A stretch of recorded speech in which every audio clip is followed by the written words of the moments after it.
Hello, everyone, and welcome to Live with the Pricing Lady. I'm Janine Liston, your hostess, and we're so excited to have you here with us today. Now, this show is all about helping you do better at pricing in your business so you can build a more sustainably profitable business and be there to serve your clients long and well into the future. So welcome, everyone. And of course, welcome today's guest, Maryia Ramanava. Hello, Maryia. Hi. So Maryia is joining us. She is the founder of No Makeup Marketing, and she's going to tell us a bit more about that later on. But why don't we kick this off with a few rapid fire questions? So the first question I always ask is, where are you joining us from today, Maryia? So I'm based near Geneva, so just close to Geneva Airport, but originally I'm from Belarus. Yeah. From Belarus. Oh, okay. Excellent. So welcome to you and to all of our listeners and watchers today. Okay, next question. What would you call, or what do other people tell you, is your superpower? Okay, so I'm an action taker. So if I have an idea, I will make it real really quickly. It has some drawbacks as well. Yeah, of course. Well, you action woman, da da da da. Yeah, well. Okay, maybe that's not the best name ever. Yeah. Think about that.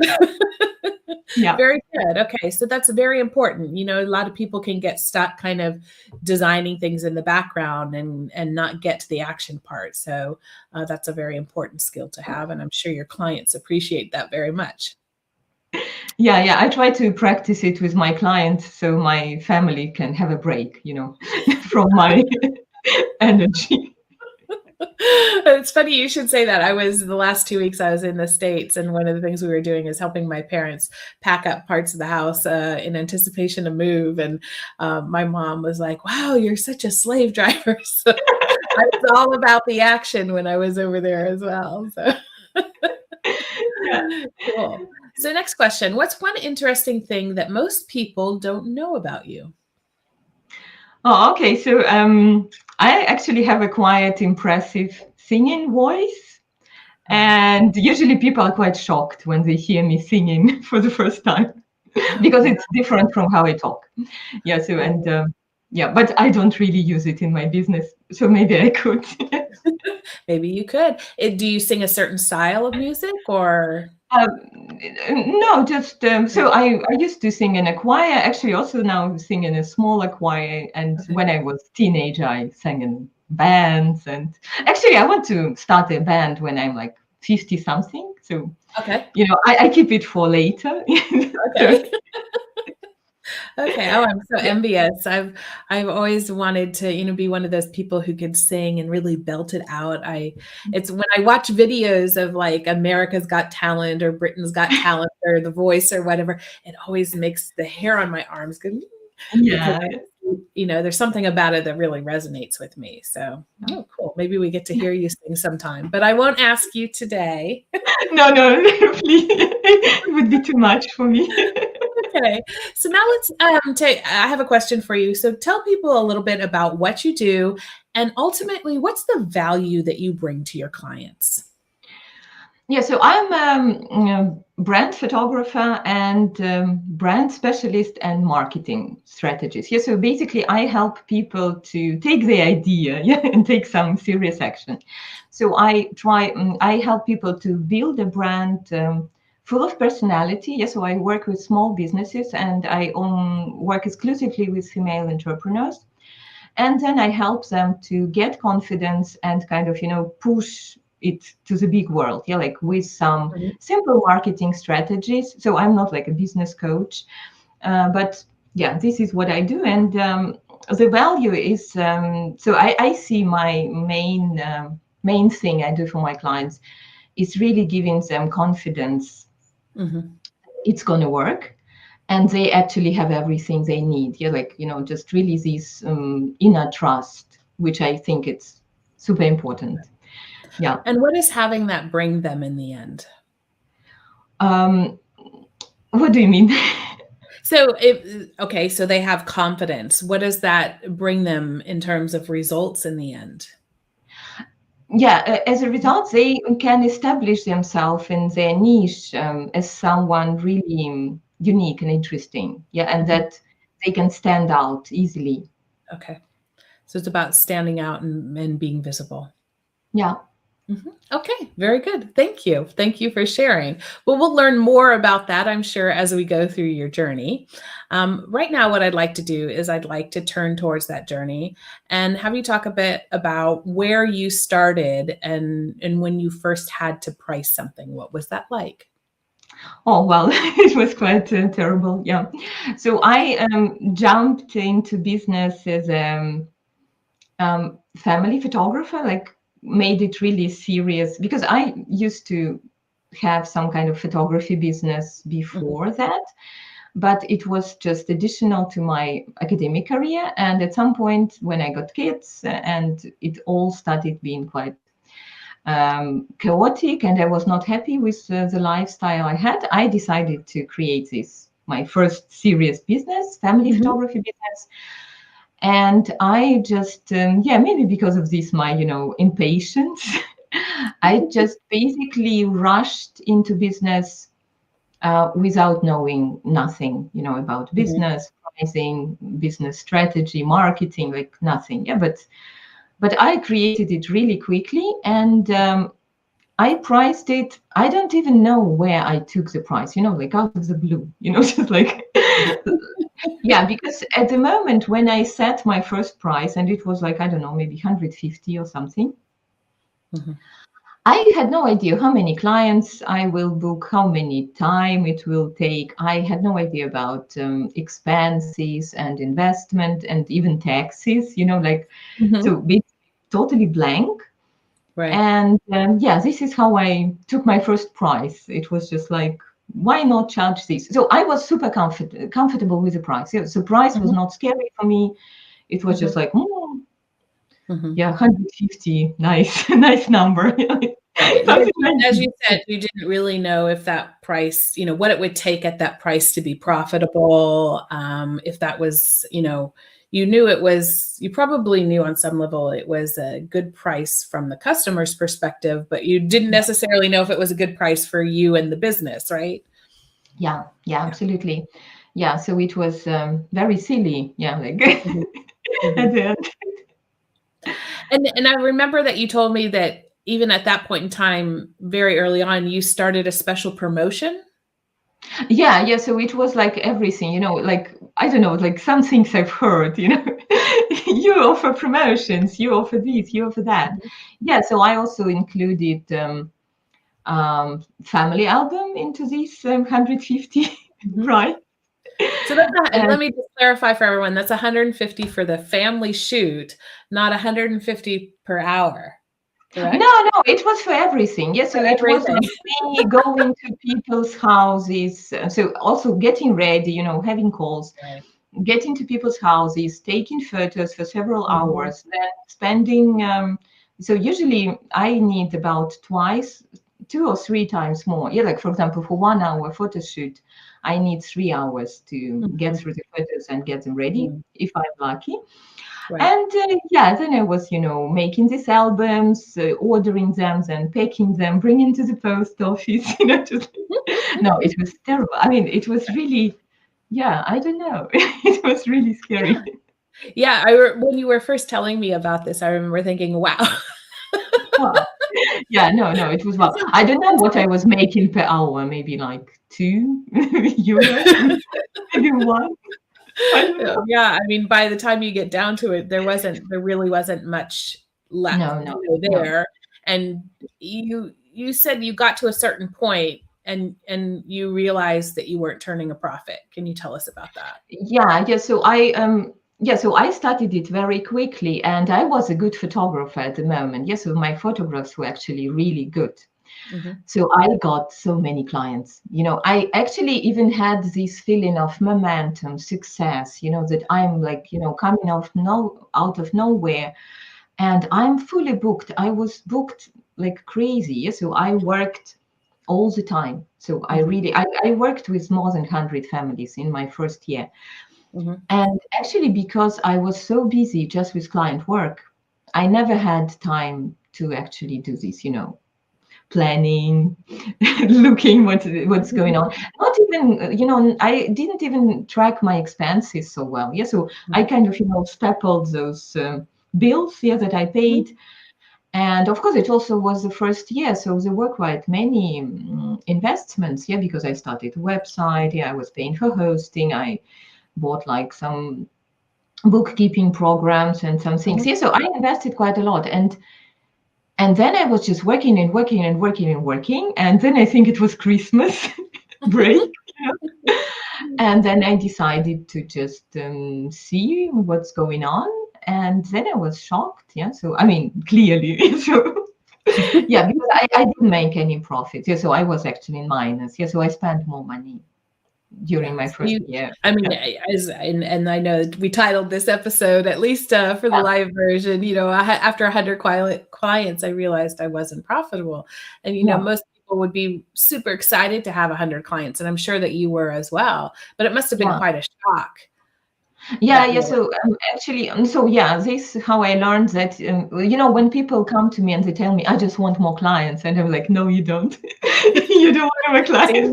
Ding, ding, ding. That is going to definitely be a quote from here. I know you heard that here, ladies and gentlemen. I just want more clients. Well, maybe. Yeah, because of course, I mean, we want like more clients who value what we do, who easy to work with, and who are ready to pay our prices. Yes. So, but if your price is, like so under everything, that it's not well. So basically, just in order to keep my nerves and not have a breakdown, because I immediately wanted to quit. I was just like, what the hell? Yeah, I mean, you said one of the things. Sorry, let me interject here, because one of the things you said to me is that at that point in time you felt burnt out. Yeah, you felt like you were dealing with a lot of very difficult clients, and you felt a bit hurt as well.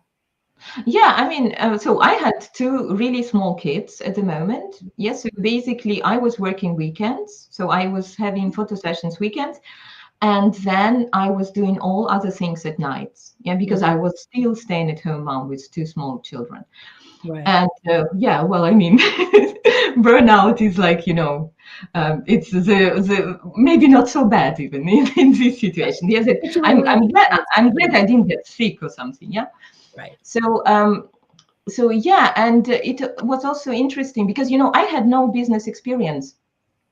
At that moment, and I actually really had clients who would tell me that it's still expensive, that they wanted discount even more, or they would tell me how I should do what I do, like because I had a particular style and also considered myself being an artist, and actually you don't mess with this. So, I mean, I get aggressive when people try me to tell me how to do my artistic thing. So I can, I'm flexible in other areas. Yeah. But actually, there were people who were telling me that they don't want to see. So they actually wanted to hire me and then kind of give me instructions how I should do my work. And because I had no experience, I even thought it's just like it is. I had a feeling that, oh, this is how it is to be business owner. And it was a sad thing. Yeah, of course, because I mean, I was losing my confidence also as an artist. Yes, because some people, they wanted discounts. They were telling me my photos are not good enough, because this is what some people do. Yes, they try to make you uncertain to get some advantages. And I mean, it was all not so fun and lots of work. Really I think that's a very good point, Maryia, that you made there, is that, having the wrong prices can also then have an impact on your confidence, not just further in your business and the value you deliver, but in how you're doing what you're a professional in. And so it has many impacts on a business. So what did you do? Well, I tried not to get, because I really, really like being a photographer, so just like I so like being, so if it would be something else, if it would be not about photography, I think I would quit. But because I really like photography, I knew I actually had a feeling I cannot quit, yeah, because I really wanted to work with people and to be photographer. So in order not to get like, crazy upset and depressive, and actually to motivate myself to do something, I thought, okay, so you didn't make profit, it's not the end of the world, but you now have all these people who worked with you, who likes you, So I thought that I actually created a client base, because by Right. that point I already knew. So I started reading some marketing books and business books while doing all these things. Yeah. Yeah. So I thought, oh, this is my client base. Not so bad, because it was, I think I had an email list like with almost 500 people by Wow. that. So I thought, okay, I have a huge portfolio. I have 100 happy clients and a few, like bad people I will never contact again. And I have an email list. And I also felt kind of, a little bit that people know who I am. Yeah, so I felt that I'm kind of, yeah, because I worked with so many people. Yeah, so I got really big exposure. I thought, okay, I will raise my prices. Again, raise them without nothing. I doubled them. Yeah, so I think I raised them to 300, and it was scary. I could not sleep actually, because I was like, I am doubling my prices. I got insomnia. It was really, really hard. I felt physically sick, really. And so then I, told everyone and started, contacting my past clients. And actually, there were people who came back to me happily, without even like a blink. But I think about 80% of people never never came back to me. So Right. so basically, this, illusion of creating client base. So yeah, I could not live with this nice thought for long, because I actually saw that, okay, people just go away. Yeah, so they are not coming back. Right. Yeah. But second year I made some profit, like not super, impressive, but even Right. with, Well, but you got out of the red, first of all, and you were doing it with fewer clients, I guess. yeah, so I had fewer clients. I really, well, I was not so happy. Yeah, so because I just really saw that the work I did the previous year just was in vain. Yeah, so it was not, so I didn't build any client base. Yeah, I did not Right. actually. Yeah, so I just overworked for nothing. Yeah, this is what I found. Yeah, and but at least, I kind of, yeah, I mean, I learned many things from Yeah. this. Yeah. Yeah, So it's, what did you do differently when it came to no makeup marketing? Because that's not your photography business. That's a different part or a different business altogether, right? So were you able to take some of those learnings from what you did very early in the photography business and apply that here? And what worked for you? so actually this no makeup marketing is the development of photography. So because I'm still doing photography in this like photography for marketing. And yeah, of course, I just because I actually grew my family business to really profitable point. Yeah, like family photography business, by like doing the right things. Like actually sitting down and putting numbers together. Just I don't know, like it took me more than 2 years to actually sit down and calculate. Yeah, like I mean, I don't know why I didn't start it with a calculator in the first place. And Yeah. I think it's Yeah. important to share with people. I don't know what it was like for you, but when I started my business and I sat down and did the first set of numbers, I kind of went like this. Oh boy. Oh no, no. I mean, when I Right? It's not always a happy thing to be looking at, no, no, but it no. is a very important thing because then one, what you need to do in order, the things that you need to be doing in order to get where you want to go. And two, you might be able to adjust things so that it's not so difficult, right? Yeah. So this is what happened to me exactly. Actually, happened to everyone I know, almost. Yeah, like so when I start, when I raised my price to like 300, I had not enough clients, and the profit was there, some profit, but it was Not not enough. a business, it was just like, Right. yeah, it was really ridiculous. And then, of course, I got this feeling of not being satisfied and actually had time, yeah, because I had less clients. And then I made this calculation, yeah, and then I saw the numbers and they were kind of 10 times as much as I was charging at the beginning. Yeah, so this was, I mean, it was not a shock. It was just like, what? Now And you then really felt sick, right? yeah, and then of course I was like, no, this is wrong. This is wrong. Cannot be true.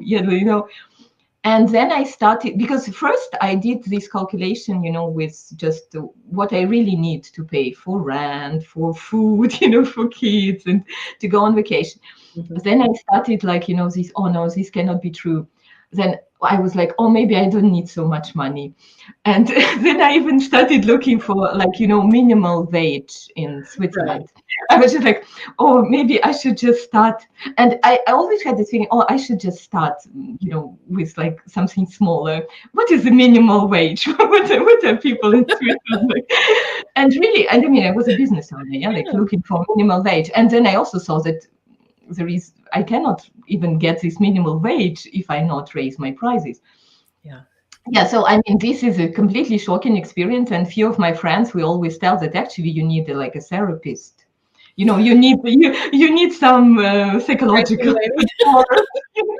Yeah, because you're just like, no, don't show me this number. I don't want to know. I don't want to know it. No, Yeah, it's but super. a savvy business owner, a good business owner understands those numbers. They may not know all the calculations and everything, but they have some understanding of those numbers, because you will almost never achieve your business goals if you don't understand those numbers, Yeah, right? absolutely. Yeah, and actually, you will not achieve nothing. Yes, so I mean, you will not achieve impact that you would like. Yes, so you will not establish yourself as a person you would like to be established. Right. You will have no impact with your clients because they will be wrong clients. Yeah, who don't listen to you, don't do what you tell them, and actually also don't value. Yeah, because I mean, we don't want to work with people who come to us just like, why not? Yeah, like, why not do this? Yeah, so I mean, we want to work with people who really understand why we doing this business and they're really excited to work with us. Yeah, and I mean, and there is some,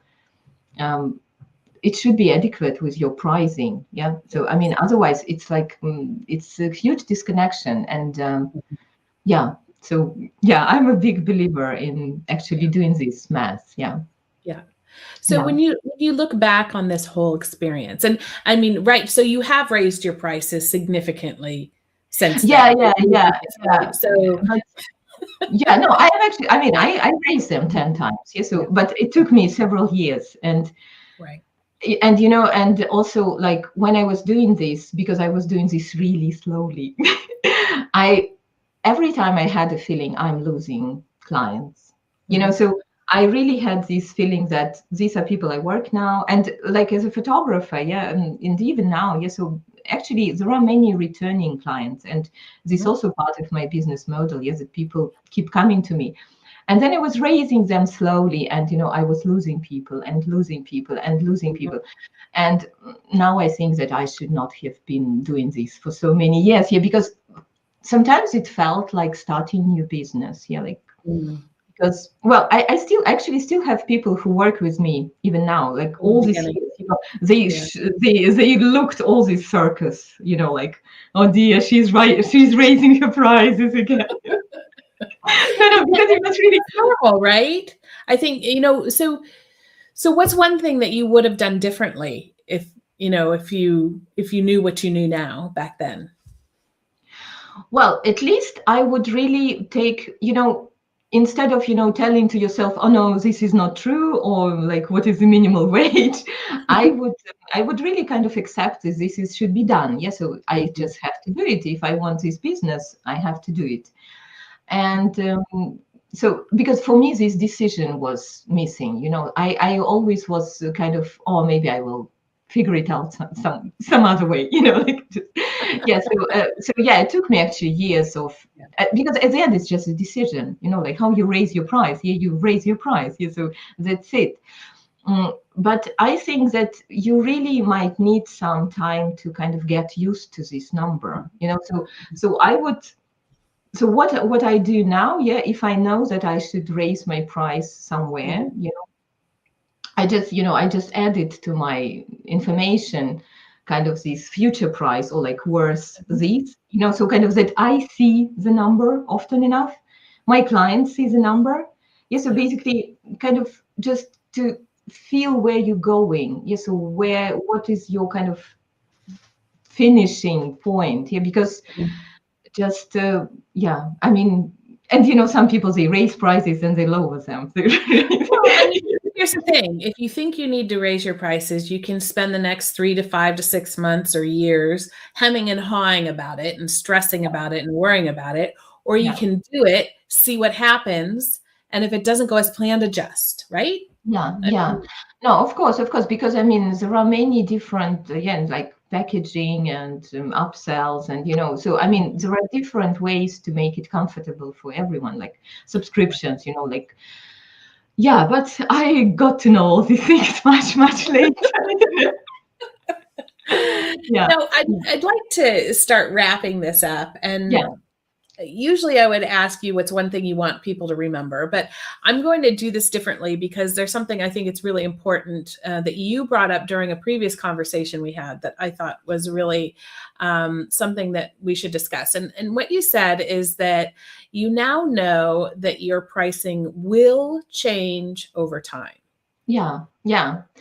This is also very freeing thought. Yeah, that actually, that even if now you don't sleep, freak out and really get sick, it's not something you just decide once and for all. And if you get it wrong, it's ruined. It's just like, So I really try to think about, because we change. Yeah, we, like business owner, we change, and we get more expertise, we get better in on some things, or we might want to try something new, like profile of our ideal clients change. So it's like a living process. Yes. So, and I think this is the beauty of having your business, because you can actually adjust what you do to who you are and where you want to be. And this is why, I really believe that you should not be panicking about price so much. Just make sure it's profitable, but then it's just still gonna change, in the future. It's not forever. And actually sometimes, you look back at your price that you were terrified, and now you think, just a number. Maybe I should raise it again. It's just a number. Yeah. It's true. And I think I wanted to bring it up because I think it's so important for people at all stages of business, whether you're just starting or you've been in business for 10 or more years or whatever it is, that you're to accept the fact that your prices are going to change. Because if you can accept that that needs to happen from time to time, then it doesn't feel so scary when you realize that you need to do it. Yeah. And I also think that you can actually also get your clients ready for this. And I mean, at the end, we live in this economy with a huge inflation. So I mean, everything just gets more expensive. You cannot not react to this. Yeah. And it's funny you mentioned that, because I was on the phone with my dad the other night, and he goes, you know what I noticed the other day? That all the packaging is getting smaller. And I said, yes, that's a price increase, Dad. And we've all seen it. I mean, it's been happening here in Switzerland well before the pandemic. A couple of the grocery stores, who shall remain nameless, were already playing that game in some areas, especially swapping out bio for normal, and the package gets smaller and the price stays the same, and the package gets smaller and the price still stays the same. So they've been playing that game for a while, but that is one way.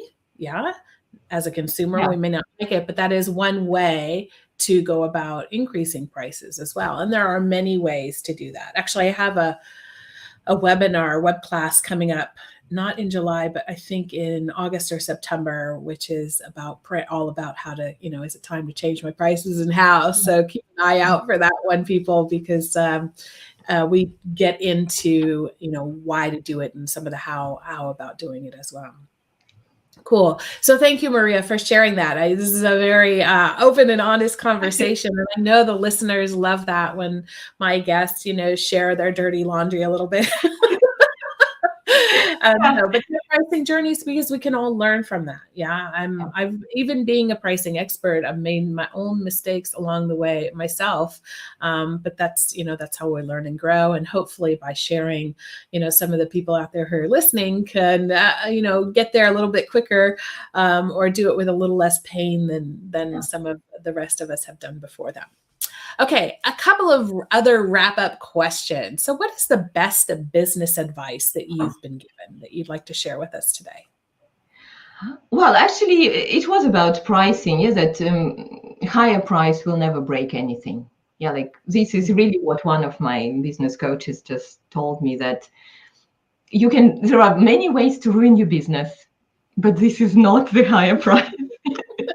And I think, because I mean, it was given to me in this point, when I was really kind of painfully reacting to everything around my pricing. And I think it really made me feel so much better. Yeah. Right. And I think it should go with this caveat. Of course, if you're already overpriced and you raise your price higher, it's going to make your life difficult. So it has to be taken in context. And at the time, you were seriously underpriced, and they were just trying to get you to make a move, right? No. Yeah, I mean, like for me, like, yeah, in my context, I think this was one of the things that really made the shift, because for my business, really pricing was the main issue. Yeah, because I was good with marketing, I had strong message, I had my photography style. I just really was not making profit and overworking. Yeah, like not making it comfortable for me. Yeah. Yeah. I always tell people that pricing is an act of self-care, and they look at me like I'm crazy. I don't know. This is in your case, it really was, right? No, I mean the people, yeah, like really just how the quality of clients improves when you charge adequate. Yeah, I mean it should not necessarily be like super high, but it should really communicate the value of what you do. Yes. Because and when you get it right, yeah, then suddenly there are such lovely people, and they just so happy to pay this price. Yeah, it's really worth having few sleepless nights to get to this at some to get point. there. Yeah. So, is there a favorite book or podcast that you'd like to share with the group today?